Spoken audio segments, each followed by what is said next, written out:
Hello, and welcome to our next episode in our Scope 3 and Focus series, where I'm delighted to be joined by Ole Andersen, co-founder of Renable. Thanks for joining us. Thank you for having me. And our Scope 3 and Focus partner, Digital Energy, this time with Morgan Eldred, founder. Thank you. Today's episode, we're going to talk about the circular economy. And Ole, I want to start with you.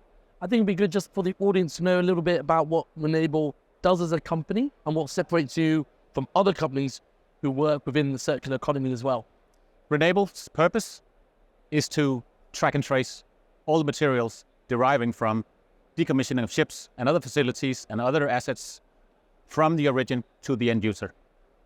You could probably say that that is typical circular economy, and it's actually the definition of a circular economy, and there's a need for it. Last year alone, about 100 billion tons of raw material was extracted from the crust earth. Only 7.2% made it back into the circular economy. That just shows how much is actually needed. So what we do is we track and trace, we optimize, we document, and we certify all these materials from its origin until the end user. Doing that is not a simple operation. We are implementing a digital platform consisting of track and trace, consisting of AI, and we're using commercial models to tie together the entire value chain, thereby optimizing the process. That's really interesting to hear. And where are you actually based and where are you operating then? We are based and operating out of Denmark in Europe, where all the founders are from.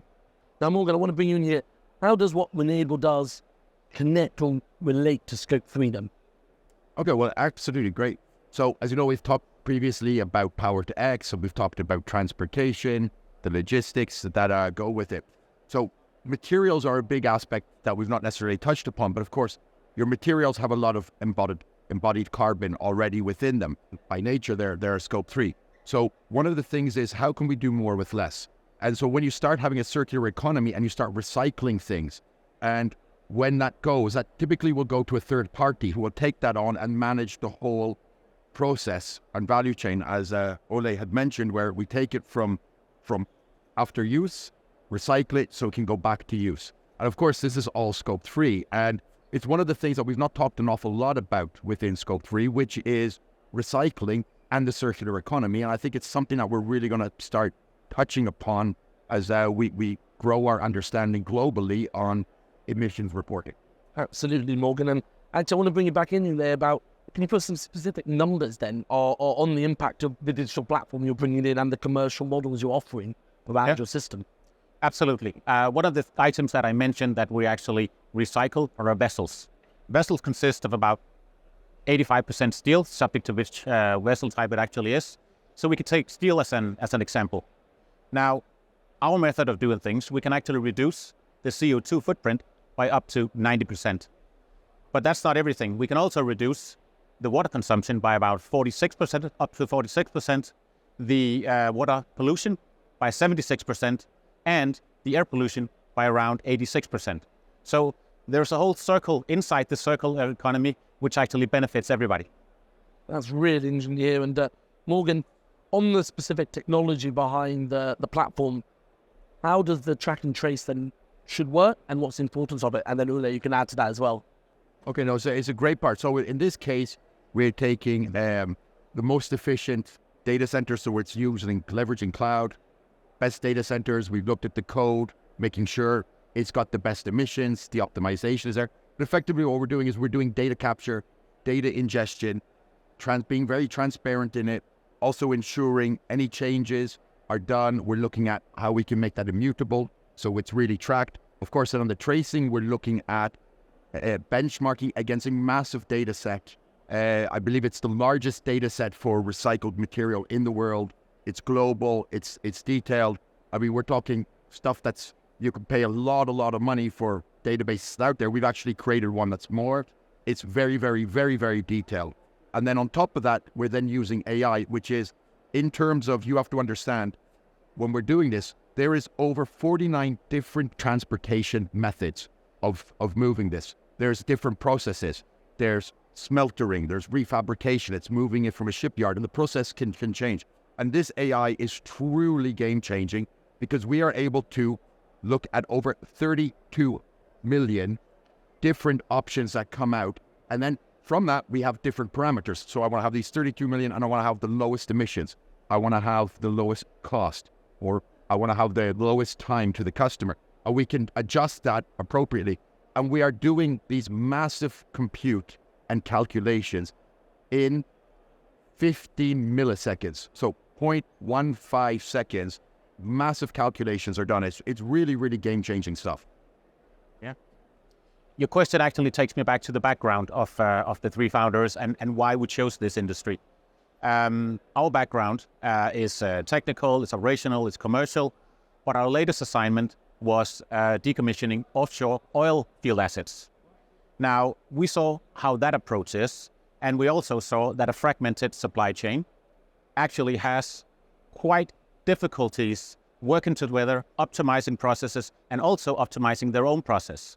Now, when we were introducing the new technology, including the commercial models, we are able to introduce a full value chain where everyone of the suppliers know what the other one is doing, and that results in large efficiency gains. Absolutely, and actually I want to jump on, the supply chain element of what you're doing, because the solution can help obviously the industry, but also, individual participants with looking at what their missions are, what the whole process involves. I like to get, the impact that can have. The whole optimization process within the supply chain consists that the next supplier in the row knows what the previous one did, because we have tied them together. Not only using the commercial model, of course, but also the track and trace system. So they can also follow the journey of the steel or other materials throughout. That creates some security, that creates quality control, which is much easier and much more accurate. And overall, it creates an atmosphere and also a working environment where people understand the other supplier's business and business models. That is what we're aiming to do, and that is what we have experienced before, that it's not currently working in a number of industries. That's interesting. And, just before I come on to Morgan, is there an appetite for this kind of platform? There is, absolutely. First of all, the Scope 3 now is being regulated by the CSRD directive in the EU, which is upcoming in 2024. Yeah. So people or companies will have to do it. There is no way around it. Globally, we have experienced in these types of events like ADIPEC and other events that there is a massive interest in actually collecting the data so you can improve.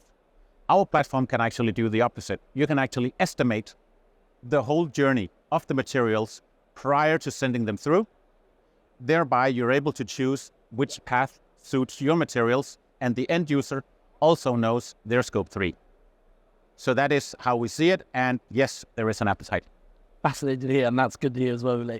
And Morgan, this concept can be brought to other industries, I presume. Yes. Well, I would first say it's not just other industries. This can be taken to other different types of materials. You can look at your chemicals. You can look at your waste. You can look at your electronics. This is a pure circular economy, because while it's taking, let's say, steel or metals, we can go from, strong metals, we can go to precious metals, we can go to chemicals, we can go to liquids. The process that's really, really unique in this is this large database that has been created, the analytics, the AI, the ability to provide descriptive solutions, i.e., this is what we predict the path to be at the optimal emissions or the optimal cost, or as we would say, environomics, right? What is your organization's economic strategy to tie that sustainability? And this is the first one that can predict it, track, then trace and optimize it. So we're talking about a digital solution that can be the circular economy solution. Anything else can come through it and move because it's got the value chain. And that is the Scope 3 real angle there, is when we can start to get all those different materials in and being able to move them, process them, track them, get that data, put that out, report upon it. Now we're talking about a game changer. Yeah, absolutely, Morgan. Just before we go, you said an appetite, but then, busy times ahead for you and your founders then. Absolutely. Well, it has also been busy times during the months where we, together with Digital Energy, have actually, developed the digital platform, and we have worked on the commercial models. Moving ahead, we are set to deliver 3,500 metric tons of circular steel, as we like to call it. to floating power plant, their upcoming structure in just offshore Gran Canaria, and or the Canary Islands in English, sorry. And furthermore, we are experiencing quite a lot of traction inside Europe in particular, but also we are being approached, now we have been here in Abu Dhabi for a couple of days, and we have been approached by the maritime industry here, but also the industry, the oil-related industry, are also interested in the construction phase where they're building new equipment to use decarbonized steel. Ole, that's really good to hear. And I want to thank you both for joining me for this latest episode on our Scope 3 in Focus to highlight a sort of an area not looked at as much, I think, in Scope 3, circular economy. And look forward to working in other episodes, the series with both of you. Thank you. Thanks everyone for watching our latest episode in our Scope 3 in Focus series on Energy Connects. I look forward to bringing you more episodes in the series in the coming months.